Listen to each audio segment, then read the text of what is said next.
Hi, I'm Sandy O'Connor, and this is Artist Showcase for May. Now, just so you know, if you're watching this now, we filmed it on April 16th. So we really don't know for sure what our situation will be in May. But today, I'm going to be talking to some people who will share with you their feelings about what has been going on and what they hope to see in the very near future. And I saw a quote the other day, and to me, it has become my mantra for this entire situation that we're in. I think that when the dust settles, we will realize how little we need, how very much we actually have, and the true value of human connection. So our first guest today is Jefferson Claire, a very good friend in the village who has been very active and very friendly to people and a good friend to many. And he has a lot of enthusiasm, and I think you're going to enjoy hearing what he has to say.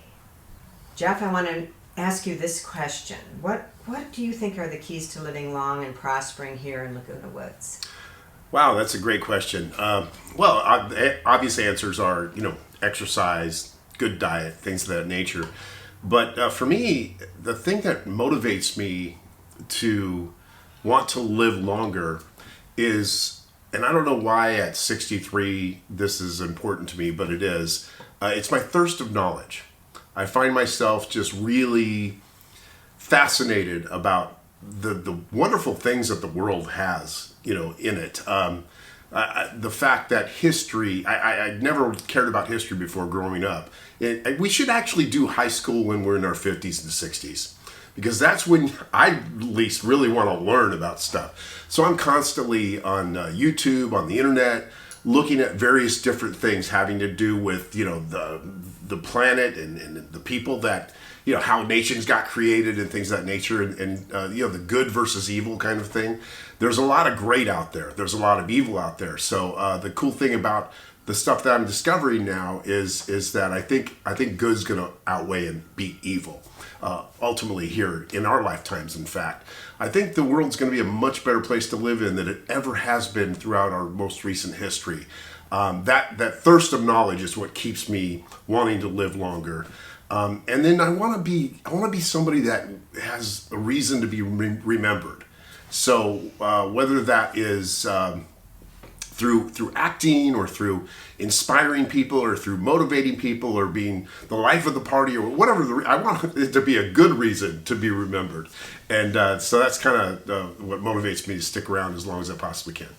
How do you think it's benefited you in being involved in the theater here? Wow. It's such a huge benefit because since I was a kid, I've always I love playing games. I love make-believe and pretending. And the theater people here at the village especially, theater people all over for that matter, whether it's theater, whether it's television, or whether it's film, theater folks, entertaining type folks are crazy fun. They're crazy fun to hang out with. And like I said earlier, it's like being a kid again. It's an opportunity to just go play with people. You could be 75 years old or you could be 55 years old here in the village. And the whole idea of just having fun, doing acting and acting out games, and it's just like being a kid and playing games again. So much fun. How did you feel about the fact that we had to cancel the show, because you were certainly in it, and it was a little bit of a sadness that day, although I was amazed at how people reacted. They were so good about it. But what did you think about all that? Well, yeah, I was disappointed like everybody else, mainly because I've been in a lot of theater productions here at the Woods, and this one by far was the best one that I had been in. So I was really looking forward to the public seeing it, which I'm sure they will soon enough. We're looking for venues once everything kind of relaxes. We're going to get people out to see this show live. It's a great show as far as that goes. I was a little disappointed, like I said, but I think it's going to be shown either live, and if this thing goes on very much longer, then maybe we'll throw it on TV6. Who knows? Good. Well, at least you got the adventure of doing it, and I think that's something we have to sort of keep our mind on, right? That it was at least something fun to do, and luckily we had it filmed. Absolutely. In fact, it's kind of crazy. We were on our dress rehearsal day, the dress rehearsal morning, because we were opening up. It was a Thursday. We were opening up on Friday, the show, and then we got the word that we're going to be shut down. And just so happens that Barbara Powell, the director, and Terry Fassay, they got word that they might be closing the thing down. So Barbara made a couple phone calls, got somebody to come in to film the dress rehearsal. And it was, it was really, really good. Most of the time you don't have a good dress rehearsal, which means you're going to have a great show. It's probably a good thing it got canceled temporarily, because when you have a really great dress rehearsal, the show usually sucks. Yeah, that's sort of a legend in the world of the theater, right? Exactly. Well, it's been great having you with us today, and thank you for your positive input and for your continuing positive input for the whole village. Hey, you're welcome. Thanks for having me. Now we're going to be talking to Diane Johansson. This is a bubbly life force person. Any of you that know her know this to be true. And when she comes in the room, they always know she's there because the smile is so wide and her welcoming attitude towards everybody. So obviously we wanted to interview her and talk to her about her feelings because of this situation we've been going through with the virus. So the first thing I want to ask you, Diane, is, about being involved in the theater and how you feel about that. But I have to preface it by saying that you played a part in a show that got canceled.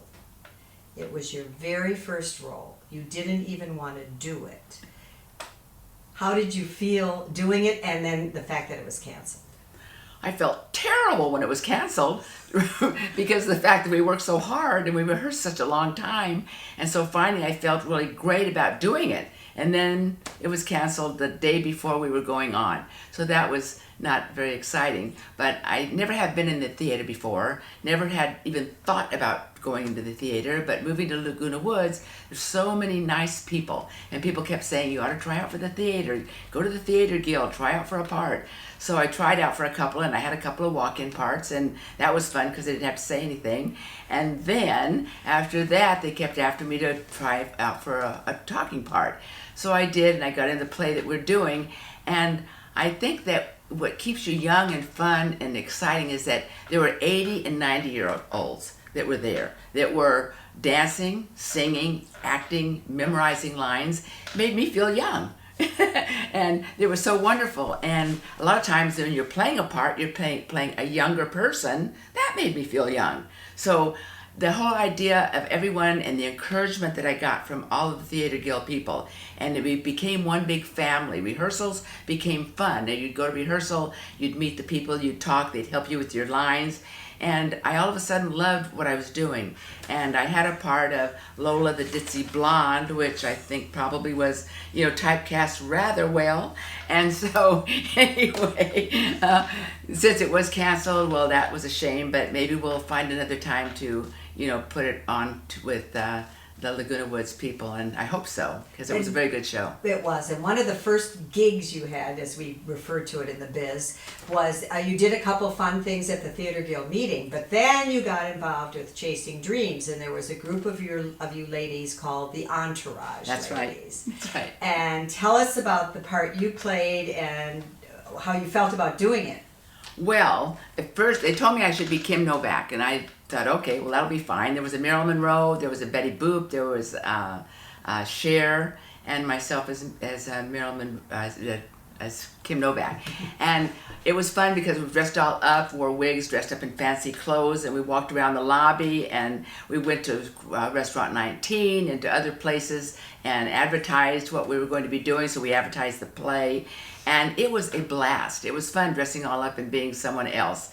And being Kim Novak was great. I don't know that I look like her at all, but I sure had fun playing her. I know, and the beauty of it is that the audience loved it too, but it was just a fun way to get involved. And I remember saying to all of you when we were done with that show, okay, you girls, you ladies, now you have to get into speaking parts. And you all went, oh no, not me. Oh no, not me.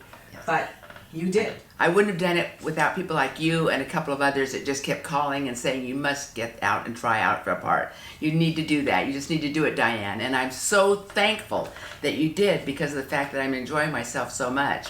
And then I had a role where I just walked my dogs across the stage. I remember that. And they were just going to have me walk the dogs across the stage, so I thought, well, I'd like to stay on stage maybe a little bit longer. So I came up with the idea of walking the dogs in the stroller, and then I took one of the dogs and put him on the ground out of the stroller, then took a baggie with a rock, put it on the ground, and then pretended like I was picking up poop, and I put it back, and I went, oh, and looked down, and then, picked it up, and then went a little bit further and did the same thing with the other dog. And then I went off stage, and there was a security guard. So I just handed him the bag of poop, or rocks, and walked on off. So that was fun, because I ad-libbed my own little part in there as well. I love it. So tell me, what's on your list of fun things that you want to do when we can open up our village again and have more of a public atmosphere? Oh, I know. The first thing I want to do is shopping. That's my number one thing. I love shopping. And I shopped until they kept closing every store. And I think the last one was Staples. And so I was going in just buying stationery that I don't even need. But I want to do that. Plus, I want to get back into golf. I took golf lessons here from one of the golf pros, and now then they closed the courses, and I need to get back out there and practice all the things that I learned. I want to go back to playing pickleball. Want all the clubhouses to open up so that we can go to all the dances again. We love the dances, and we have so much fun. Also, Clubhouse 4 with all the crafts, because I'm taking a wearable art class and an art class and a painting class and a sketching class. And we're doing it on Zoom now because we can't go out, and all the clubhouses are closed because of the virus. But Zoom is fun, but I'm a people person, so I like to touch and feel kind of and be involved that way. So I'll be glad when we can go back and do that. Also, I can hardly wait to go to the beaches. The beaches have all been closed down, and I love the beaches, and I love to put my toes in the water and walk along the beach edge, and I'm excited about that. Also, let's see, I work out. I mean, our Bible study group. I'm a greeter, and so as a greeter, we have people coming in, and we have about 100 people. Then we divide up into little groups, and I love to hug the people, and they love to hug me. And so when you greet each other, you're hugging and feeling and touching, and it's a nice thing to do. And now I don't know when we go back, if that will be something we really will be doing right away. It probably will take a while. In fact, they may be coming back in with masks on. I have no idea, so I don't know what that'll be like, but that'll be fun to see. And I eventually think people will go back to normal, but I think it'll take a while. What about the famous, now to be forever famous since last year, Woodstock? Woodstock, oh my. I'm excited about that. I'm scared about that in a way. I started sharing last year for the first time, and it was the biggest and best Woodstock that they've ever had. And we had such a good time, and we had 1,200 people that were there. And I started in January planning last year for a July event. Well, our event is scheduled now for July 25th, but don't know if it'll be open or if people will be wanting to get into large gatherings by then. We're going to see if we can cancel and maybe do it in September or October, but I'm not sure. But I hope we can do it. We have a beer and wine garden planned in the back patio with a band that's very interactive, and they come out with tambourines and all the fun kind of things that you can, play with and have a fun time intermingling. And then we're using the bands that live here in Woodstock. The people that live here, their bands will be inside from 2 to 4. That's from 12 to 2. And then from 2 to 4, the Laguna Woods bands will perform in the clubhouse. And from 4 to 9, we'll have free bands that are outside bands. And there'll be face painters, and there'll be photographers, and there'll be crafters, and there'll be food trucks. And it'll be so fantastically fabulous. So I hope everyone will plan July 25th, put it on their calendar, but put it in pencil, because we might have to change it to another time later on, and hopefully we can have it this year, because it's one of the best events in Laguna Woods and one of the most fun ones. And I think this year, because people have been cooped up and sort of being sad and not having a good time and so forth with themselves and being closed in, that they can get out and whoopee and have all kinds of fun and excitement and laugh and eat and drink and love each other and have a good time. What do you think are the keys to living a long and prosperous life here in the woods? Man, I think having a positive attitude. I think that's the most important thing there is. And you know what I do? And I do this. I don't just say it. Everyone says, oh yes, have a positive attitude. But I believe that everywhere I go, every person I meet, I look for something positive in the person. Every activity I go to, I look for something positive. And every event I go to, I go look for something positive. And if you do that, you can find something good in every single thing you do. And if you do that, you'll be positive and you'll be happy. And you've got to carry that attitude with you. And I think also when you get up in the morning, if you give thanks for the day and just, I don't know, I get up every day and I know that life hits you with a lot of negative things. We know that. But there's still something positive about every single day when you get up. And if you start doing this, you'll find more and more things each day that are positive that you can talk to yourself about. So before you even get out of bed, before I get out of bed, and I usually get up and I'm hit the road and I'm out and I don't sit and drink coffee. I go and get busy. But I always start the day that way because it gives you a big smile and makes you happy and you start out with a positive day besides. And if you want to, you can look in the mirror and smile at yourself. But when I look in the mirror, what I see scares me. So I don't really want to look in the mirror. But to be active, make friends, go out and get involved in activities. The people in Laguna Woods are happy people. They're nice people. They want to help you. And every time you get into classes or you see anyone, they want to mingle. I've got people here that I've known in the 2 years that I've lived here that really are as good of friends and maybe even better than some that I've known for 20 and 30 years. They just seem like this is a place to live that people want to interact and be nice to each other. Now, if you're a person that doesn't want to get out and be active and do all these things, then the other thing you can do to stay positive is to help others. And I think that's so important. So many people need help. And you can get as much gratitude and love and wonderful feeling inside by helping others as you can by doing things for yourself. And a balance of the two is perfect. There's a book, it's called Acres of Diamonds. And there's a farm, and this guy was farming his farm, and he farmed, and he farmed, and he farmed, and he felt good about the whole thing, and he was happy that he was farming, and he liked the job. But someone came by and said, you know, you could be very wealthy. And go to India, you can have all kinds of diamonds. There's all kinds of diamonds there. So he left his wife and his children. He went to India, and this is a true story. And he went there and didn't find any diamonds. Went to some other countries, no diamonds. Eventually he went to the river, wrote a suicide letter, jumped in the river, and died. Somebody bought his farm. The farmer was there, and the farmer was tolling the land and stuff, and got these big rocks, and he kept digging up these big black rocks, and they're ugly rocks. He was piling them up in piles. But one was sort of shiny. He put it on his mantle. The pastor came by one day and said, where'd you get that rock? He says, I've got tons of them out there in a heap, right outside there. Ended up, this was the largest diamond area in the world. In fact, even Queen Elizabeth, some of her diamonds in her crown are from this certain area of diamonds. And so it just goes to show that where you live is acres of diamonds. And I think Laguna Woods is acres of diamonds. We have the people, we have the place, we have trees, we live in a beautiful community. It's clean, it's safe, and it's a beautiful place to live. And I think that that's the way to stay positive, is just live here and realize that your diamonds are right here in Laguna Woods. Well, this is going to be a wonderful time with Sandy Basler. This is a woman who inspires. This is a woman who has fun with life. This is a woman who is a good friend to many, many, many people. And hopefully, we'll talk about that later, but there's something I want to share with you towards the end of our talking together. So let me introduce you to Sandy, and I'm going to ask you this first question. How has it been being involved in the theater, and what has it meant to you? Well, the friends, the activities, the get-togethers, the acting, the learning from others has just given me a lift. It really has. The last 4 years being involved with Theater Guild, and especially the last 3 years being very involved and then also this year being on the board has just enlightened my life. It has helped me gain a lot of strength. I get a lot of love and affection from all Theater Guild members.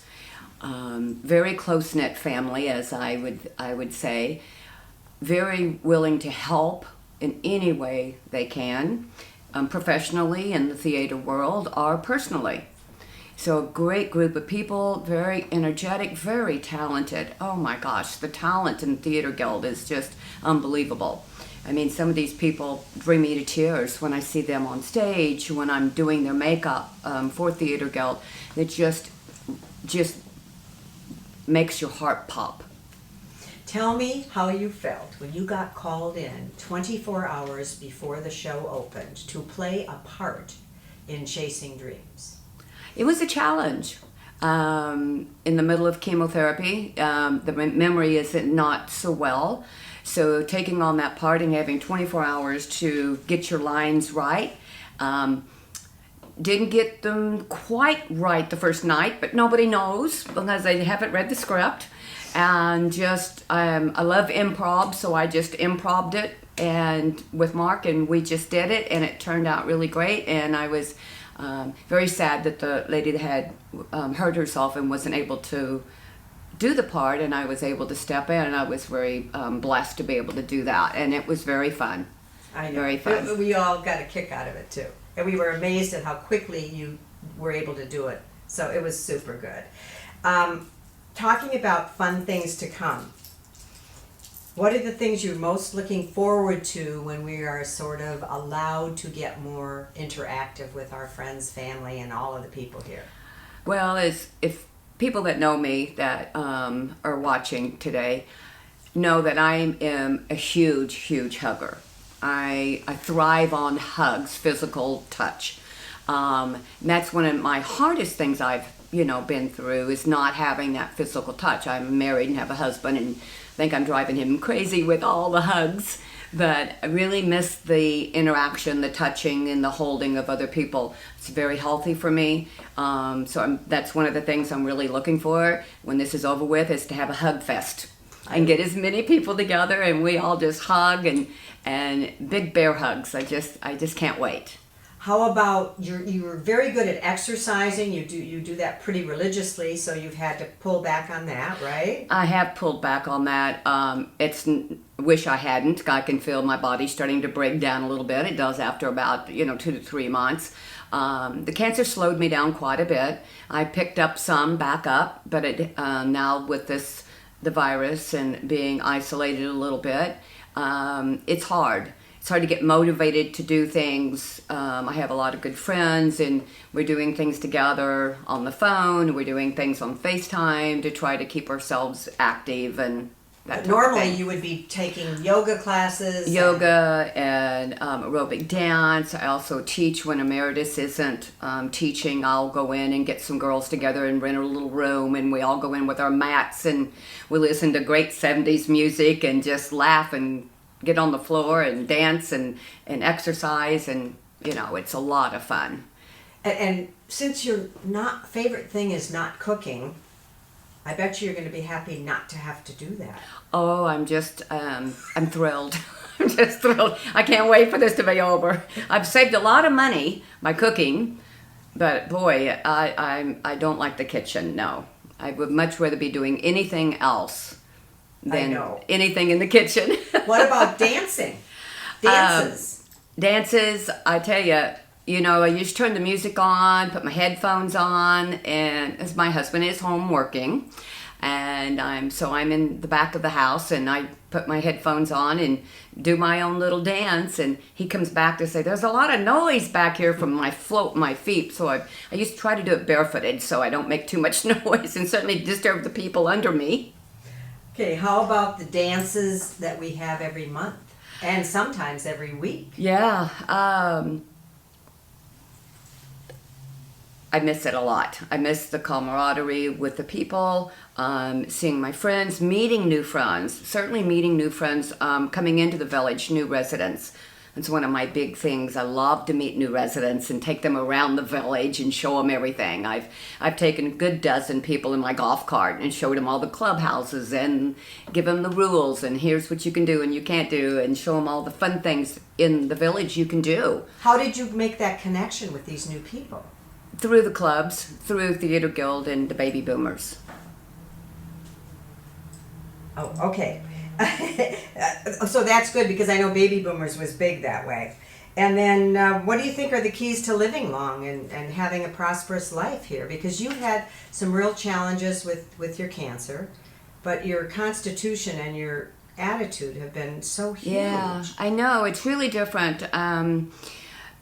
It's just that's who I am. It was the way I was raised. I was the oldest of 3 daughters without a father, and a mother had to work, so I had to help raise my 2 sisters and responsibilities at home. My grandmother was a very strong woman, extremely strong, and I take a lot of my cues from her. And positive, one thing my father did say is, if you want to do anything in life, if you put your brain to it, you can do it. And I'm doing it, and that's all it takes, is putting your brain to it. I'm not going to get depressed over this cancer. I'm not going to let it put me down. I'm going to live every day to the fullest, and that's what I'm doing, and it's worked. 3 years of fighting this cancer, and I'm still fighting it. Right, but you know, one of the challenges for your friends is that you never seem sick, you never look sick. You might have a day here, a day there where you're a little tired, a little run down, and then you're right back in it. And I think your doctor's even amazed, isn't he? But yeah, actually 5 oncologists cannot believe I've fought, because the blood work that I have taken every week and have drawn every week shows that I should have been in the hospital half dead, and I'm still up running around and having a blast, you know. So they're going, it doesn't match. The paperwork doesn't match what you look like. So, well, I'm sorry. This is just who I am. Don't you think doctors will even admit to attitude being a big part of... Huge. It's here. And you put your brain to it, it's just fine. I'm not going to let it get me down. I'm going to fight all the way to the very end. Yep, and hopefully that's going to be years and years.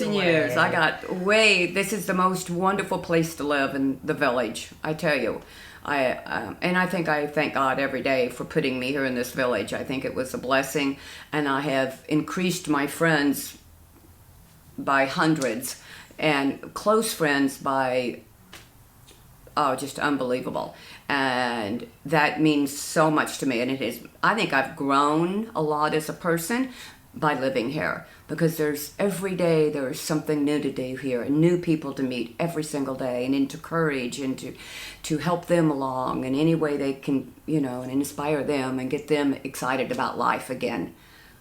Wow, it's great. It makes me very happy to hear you talk this way. But I know you do that because you do it every day. Thank you. So thank you so much for telling us a little more about you and how you feel about it's very much. And like I say, everybody just keep on, being strong. This is going to be over soon, and we're going to be out there having fun and giving hugs to everybody, and we'll be better off with it. So thank you. I think we will. Thank you. You're very welcome. It was so great visiting with Jeff and Diane and Sandy. These are people that I know, but I was inspired today. Even though I know them quite well, they said things, they spoke about things that I didn't know, and it was a huge inspiration. And I'm hoping you're going to feel that way too as you watch this.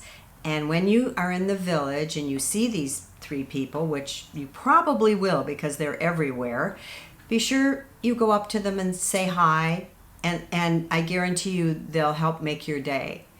And it was something that I enjoyed doing so much today, and I hope that it just makes you feel as good as it has made me feel.